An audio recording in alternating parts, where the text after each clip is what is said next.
ಎಂಟನೇ ಅಧ್ಯಾಯದ 12ನೇ ಶ್ಲೋಕ. ಸರ್ವದ್ವಾರಾಣಿ ಸಂಯಮ್ಯ ಮನೋಹೃದಿ ನಿರುಧ್ಯ ಚ ಮೂರ್ಧ್ನ್ಯಾಧಾಯಾತ್ಮನ ಪ್ರಾಣಂ ಆಸ್ಥಿತೋ ಯೋಗಧಾರಣಾಂ. ಸರ್ವದ್ವಾರಾಣಿ ಸಂಯಮ್ಯ ಮನಃ ಹೃದಿ ನಿರುಧ್ಯ ಚ ಮೂರ್ಧ್ನಿ ಆಧಾಯ ಆತ್ಮನಃ ಪ್ರಾಣಂ ಆಸ್ಥಿತಃ ಯೋಗಧಾರಣಾಂ. ಅಂದ್ರೆ ಹಠಯೋಗದ ಮೂಲಕವಾಗಿ ಪ್ರಾಣೋತ್ಕ್ರಮಣವನ್ನ ಮಾಡತಕ್ಕಂಥ ಕ್ರಮವನ್ನ ಶ್ರೀಕೃಷ್ಣ ಪರಮಾತ್ಮ ತಿಳಿಸಿಕೊಡ್ತಾ ಇದ್ದಾನೆ. ಪ್ರಯಾಣ ಕಾಲೇ ಮನಸಾಚಲೇನ ಅಲ್ಲಿಂದ ಆರಂಭಿಸಿಕೊಂಡು, ಅಂದ್ರೆ ಈ ಹಿಂದೆ ಏನು ಹೇಳಿದ್ದು, ನಮ್ಮ ಹೃದಯದಲ್ಲಿ ಹೃತ್ಪದ್ಮದಲ್ಲಿ ಇರತಕ್ಕಂಥ ಪ್ರಾಣವನ್ನ ನಮ್ಮ ಹುಬ್ಬುಗಳ ಮಧ್ಯದಲ್ಲಿ, ಅಂದ್ರೆ ಆಜ್ಞಾ ಚಕ್ರ ಅಂತ ಕರಿತೀವಿ, ಅನಾಹತ ಚಕ್ರದಲ್ಲಿ ಹೃದಯದಲ್ಲಿ ಇದ್ದಂತಹ ಪ್ರಾಣವನ್ನ, ಆ ಪ್ರಾಣ ಮತ್ತು ಆತ್ಮನನ್ನ ಆಜ್ಞಾ ಚಕ್ರದಲ್ಲಿ ಹುಬ್ಬುಗಳ ಮಧ್ಯದಲ್ಲಿ ತಂದು ನಿಲ್ಲಿಸಬೇಕು. ಬುರ್ವೋರ್ ಮಧ್ಯೆ ಪ್ರಾಣಮಾವೇಶ ಸಮ್ಯಕ್ ಎಂಬ ವಿಚಾರವನ್ನ ಹೇಳ್ದ. ಅದಾದ್ಮೇಲೆ ಮತ್ತೆ ಪ್ರಾಣವನ್ನ ಹೊರಗೆ ಹಾಕಬೇಕು. ಆ ಹೊರಗೆ ಹಾಕ್ತಕ್ಕಂಥ ಕ್ರಮ ಹೇಗೆ ಅಂದ್ರೆ, ಸರ್ವ ದ್ವಾರಾಣಿ ಸಂಯಮ್ಯ ಮನಃ ಹೃದಿ ನಿರುಧ್ಯ ಚ. ಎಲ್ಲಾ ದ್ವಾರಗಳನ್ನ, ದ್ವಾರ ಅಂದ್ರೆ ರಂಧ್ರಗಳು, ಎಲ್ಲ ಬಾಗಿಲುಗಳನ್ನು ಮುಚ್ಚಬೇಕು. ಅಂದ್ರೆ ಮೂಗು, ಬಾಯಿ, ಗುದದ್ವಾರ, ಮೂತ್ರ ವಿಸರ್ಜನಾ ದ್ವಾರ, ನಾಭಿರಂಧ್ರ, ಇದ್ಯಾವುದರ ಮೂಲಕವಾಗಿಯೂ ಕೂಡ ಪ್ರಾಣ ಹೊರಗೆ ಹೋಗಬಾರದು. ಯಾವ ನಾಡಿಯ ಮೂಲಕವಾಗಿಯೂ ಕೂಡ ಇಡಾ, ಪಿಂಗಳ, ಸುಷುಮ್ನ ಇದೆಲ್ಲ ಪ್ರಧಾನ ನಾಡಿಗಳು. ಅದಲ್ಲದೆ ಎಡಭಾಗದಲ್ಲಿ 36,000, ಬಲಭಾಗದಲ್ಲಿ 36,000, ಒಟ್ಟು ನಮ್ಮ ದೇಹದಲ್ಲಿ 76,000 ನಾಡಿಗಳಿದ್ದಾವೆ. ಆ ಎಲ್ಲಾ ನಾಡಿ ದ್ವಾರಗಳನ್ನು ಕೂಡ ಮುಚ್ಚಬೇಕು ಅಂತ ಅರ್ಥ. ಸರ್ವ ದ್ವಾರಾಣಿ ಸಂಯಮ್ಯ ಮನೋ ಹೃದಿ ನಿರುಧ್ಯ ಚ. ನಮ್ಮ ಮನಸ್ಸನ್ನ ಹೃದಿ ನಿರುಧ್ಯ ಅದರ ಅರ್ಥ ಏನು? ಆ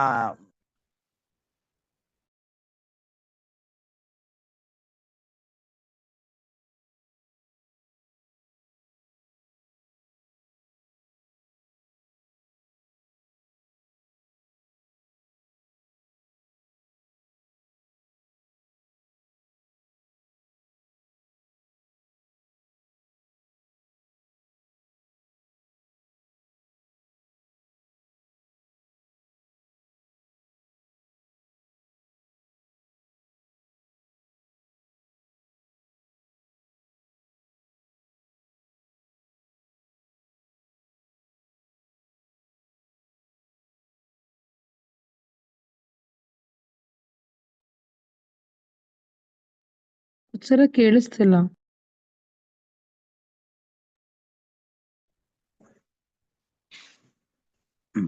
ಒಂದು ನಿಮಿಷ, ಸ್ವಲ್ಪ ಕಟ್ಟಾಯ್ತು. ಹೀಗೆ ಮನಃ ಹೃದಿ ನಿರುಧ್ಯ ಅಂತ ಬಂತು.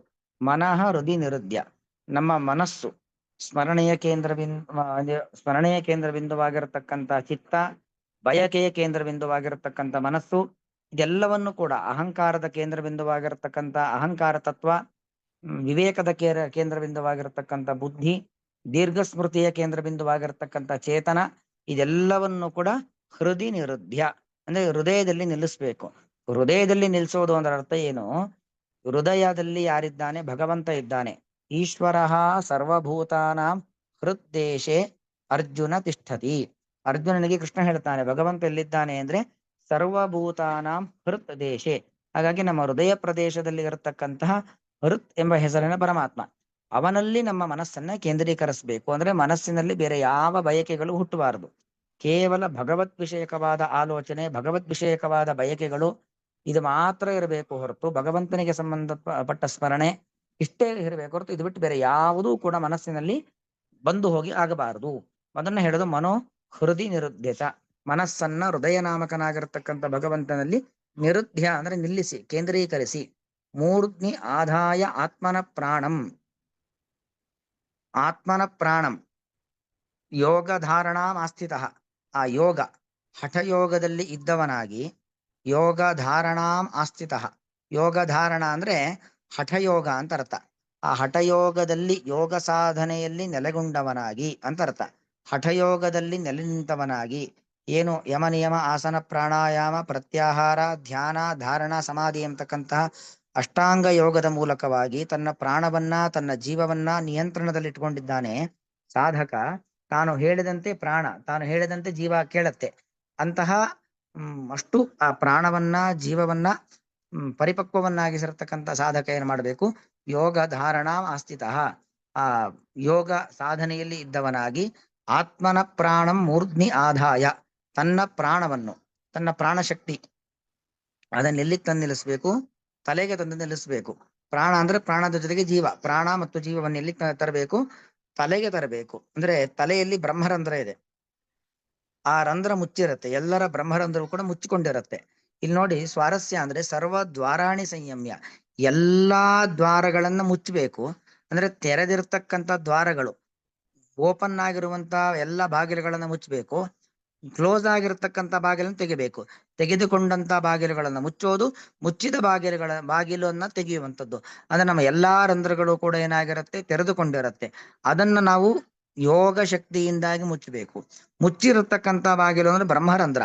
ಆ ಬ್ರಹ್ಮರಂಧ್ರದ ಮೂಲಕ ನಾವೀಗ ಪ್ರಾಣವನ್ನ ಹೊರಗೆ ಹಾಕ್ಬೇಕು. ಪ್ರಾಣ ಹೊರಗೆ ಹೋಗ್ತಾ ಇದ್ದಾಗೆ ಜೀವ ಹೊರಗೆ ಹೋಗತ್ತೆ. ಅದಕ್ಕೋಸ್ಕರವಾಗಿ ಆತ್ಮನ ಪ್ರಾಣಂ ಮೂರ್ಧ್ನಿ ಆದಾಯ, ತನ್ನ ಪ್ರಾಣವನ್ನ ಮೂರ್ಧ್ನಿ, ಆ ಮೂರ್ಧಾ ಪ್ರದೇಶ, ತಲೆ, ಆ ನೆತ್ತಿಯ ಪ್ರದೇಶಕ್ಕೆ ತಂದು ನಿಲ್ಲಿಸ್ಕೊಳ್ಬೇಕು. ನೋಡಿ, ಎಲ್ಲ ನಮಗೆ ಕಲ್ಪನೆಗೂ ಸಿಗ್ಲಿಕ್ಕೆ ಸಾಧ್ಯವಿಲ್ಲ. ಅಂದ್ರೆ ನಮಗೆ ಆ ಪ್ರಾಣ, ಆ ಜೀವ ಇದು ನಮ್ಮ ಹತೋಟಿಯಲ್ಲಿ ನಾವು ಇಟ್ಟುಕೊಂಡು ಇಷ್ಟೆಲ್ಲ ಅದನ್ನ ನಾವು ತಯಾರು ಮಾಡಿರ್ಬೇಕು, ಇಷ್ಟೆಲ್ಲ ನಾವು ಅದನ್ನ ಸರಿ ಮಾಡಿರ್ಬೇಕು. ಮೂರ್ಧ್ನಿ ಆದಾಯ ಆತ್ಮನ ಪ್ರಾಣಂ ಆಸ್ಥಿತ ಯೋಗಧಾರಣಾಂ, ಯೋಗಧಾರಣಾಂ ಆಸ್ಥಿತ. ಅನ್ವಯ ಅರ್ಥ ಹೇಳ್ತೀನಿ ನೋಡ್ಕೊಳ್ಳಿ. ಸರ್ವ ದ್ವಾರಾಣಿ ಸಂಯಮ್ಯ, ಎಲ್ಲಾ ಬಾಗಿಲುಗಳನ್ನು, ಎಲ್ಲಾ ಬಾಗಿಲುಗಳು ಅಂದ್ರೆ ಗಾಳಿ ಸಂಚಾರ ಮಾಡುವಂತಹ ಮತ್ತು ಎಲ್ಲಾ ನಾಡಿ ದ್ವಾರಗಳನ್ನು ಕೂಡ ನಿಯಮ್ಯ, ಅಂದ್ರೆ ಪ್ರಾಣವಾಯುವಿನ ಸಂಚಾರ ಸ್ಥಾನವಾಗಿರುವಂತ ನಾಡಿ, ಆ ನಾಡಿಗಳು ಅಲ್ಲಿ ಸುಷುಮ್ನಾ ನಾಡಿ ಬಿಟ್ಟು, ಸುಷುಮ್ನಾ ಅನ್ನೋದು ನಮ್ಮ ಬ್ರಹ್ಮರಂಧ್ರದ ತುದಿವರೆಗೆ ಇರುತ್ತೆ, ಅದರಿಂದ ಹೊರಗೆ ಹೋಗ. ಸುಷುಮ್ನಾ ನಾಡಿಯನ್ನ ಬಿಟ್ಟು ಉಳಿದೆಲ್ಲಾ ನಾಡಿಗಳನ್ನು ಕೂಡ ನಿಯಂತ್ರಣ ಮಾಡಿಕೊಂಡು, ಸುಷುಮ್ನಾ ನಾಡಿಯನ್ನ ಬಿಟ್ಟು ಉಳಿದೆಲ್ಲಾ ನಾಡಿಗಳನ್ನು ಕೂಡ ನಿಯಂತ್ರಣ ಮಾಡಿಕೊಂಡು, ಹೃದಿ ನಿರುದ್ಯ, ಮನಃ ಹೃದಿ ನಿರುದ್ಯ, ಮನಸ್ಸನ್ನು ಹೃದಿ, ಹೃತ್ ಅಂದ್ರೆ ಪರಮಾತ್ಮ ಅಂತ ಅರ್ಥ. ಯಾಕಂದ್ರೆ ಹರತೀತಿ ಹೃತ್, ಇಡೀ ಜಗತ್ತನ್ನ ಸಂಹಾರ ಮಾಡುವನು ಪರಮಾತ್ಮ. ಆಗ ಭಗವಂತನಿಗೆ ಹೃತ್ ಅಂತ ಹೆಸರು. ಹರತಿ ಜಗತ್, ಇಡೀ ಜಗತ್ತನ್ನ ಅಪಹಾರ ಮಾಡಿಬಿಡುತ್ತಾನೆ. ಇಷ್ಟು ವಿಸ್ತಾರವಾಗಿ, ವಿಚಿತ್ರವಾಗಿ, ವಿಶಾಲವಾಗಿ ಇರುವಂತ ಜಗತ್ತನ್ನ ಕ್ಷಣದಲ್ಲಿ ಭಗವಂತ ಪ್ರಳಯ ಕಾಲದಲ್ಲಿ ಏನ್ ಮಾಡ್ತಾನೆ? ಅಪಹಾರ ಮಾಡಿಬಿಡುತ್ತಾನೆ. ಹಾಗಾಗಿ ಹೃತ್ ಅಂದ್ರೆ ಜಗತ್ತನ್ನ ಸಂಹರಿಸುವಂತಹ ಭಗವಂತ ಅಂತ ಅರ್ಥ. ಅಂತಹ ಹೃತ್ ನಾಮಕನಾಗಿರತಕ್ಕಂಥ ಭಗವಂತನಲ್ಲಿ ಆತ್ಮನ ಪ್ರಾಣಂ, ತನ್ನ ಪ್ರಾಣವಾಯುವನ್ನು ಮೂರ್ಧ್ನಿ, ತನ್ನ ಪ್ರಾಣವಾಯುವನ್ನು ಹೃದಿ ನಿರುದ್ಯ, ರುಂಧಾಮಕನಾಗಿರತಕ್ಕಂಥ ಪರಮಾತ್ಮನಲ್ಲಿ ನೆಲೆಗೊಳಿಸಿ, ಆತ್ಮ ಯೋಗ ಧಾರಣಾಂ ಆಸ್ಥಿತ, ಯೋಗ ಧಾರಣ ಅಂದ್ರೆ ಅಖಂಡ ಸ್ಮೃತಿ, ಕೊನೆಯದು ಸಮಾಧಿ ಸ್ಥಿತಿ. ಆ ಒಂದು ಸಮಾಧಿ ಸ್ಥಿತಿಯಲ್ಲಿ, ಯೋಗ ಧಾರಣದಲ್ಲಿ, ಯೋಗದ ಉತ್ಕೃಷ್ಟ ಸ್ಥಿತಿಯಲ್ಲಿ ಇದ್ದವನಾಗಿ ಆತ್ಮನ ಪ್ರಾಣಂ, ತನ್ನ ಪ್ರಾಣಶಕ್ತಿಯನ್ನು ಮೂರ್ಧ್ನಿ ಆದಾಯ, ಸುಷುಮ್ನಾ ಮಾರ್ಗದ ಮೂಲಕವಾಗಿ, ಅಂದ್ರೆ ಸುಷುಮ್ನಾ ನಾಡಿ, ತನ್ನ ಪ್ರಾಣವನ್ನು ಸುಷುಮ್ನಾ ನಾಡಿಯ ಮಾರ್ಗದ ಮೂಲಕವಾಗಿ ಮೂರ್ಧ್ನಿ ಅಂದ್ರೆ ನಮ್ಮ ನೆತ್ತಿ ಬ್ರಹ್ಮರಂಧ್ರದಲ್ಲಿ ತಂದು ನಿಲ್ಲಿಸಬೇಕು ಅನ್ನೋದು ಇಷ್ಟ ಆಯ್ತು. ಇನ್ನು ತಂದು ನಿಲ್ಲಿಸಿದ ಮೇಲೆ ಹೊರಗೆ ಕಳಿಸೋದು. ಹೀಗೆ ಎಲ್ಲಾ ಬಾಗಿಲುಗಳನ್ನ ಮುಚ್ಚೋದು, ಮುಚ್ಚಿದ ಬಾಗಿಲನ್ನ ತೆಗೆದೋದು, ತೆಗಿಲಿಕ್ಕೆ ಬೇಕಾದ ಪೂರ್ವ ಸಿದ್ಧತೆ ಇದು. ಆ ಪ್ರಾಣವಾಯುವನ್ನ ತಂದು ನಮ್ಮ ಮೂರ್ಧ ಪ್ರದೇಶದಲ್ಲಿ ನಿಲ್ಲಿಸಬೇಕು. ಸರ್ವದ್ವಾರಾಣಿ ಸಂಯಮ್ಯ ಮನೋಹೃದಿ ನಿರುದ್ಯ ಚ ಮೂರ್ಧ್ಯಾಧಾಯಾತ್ಮನ ಪ್ರಾಣಂ ಆಸ್ಥಿತೋ ಯೋಗ ಧಾರಣಾಂ. ಶ್ರೀಕೃಷ್ಣಾರ್ಪಣ.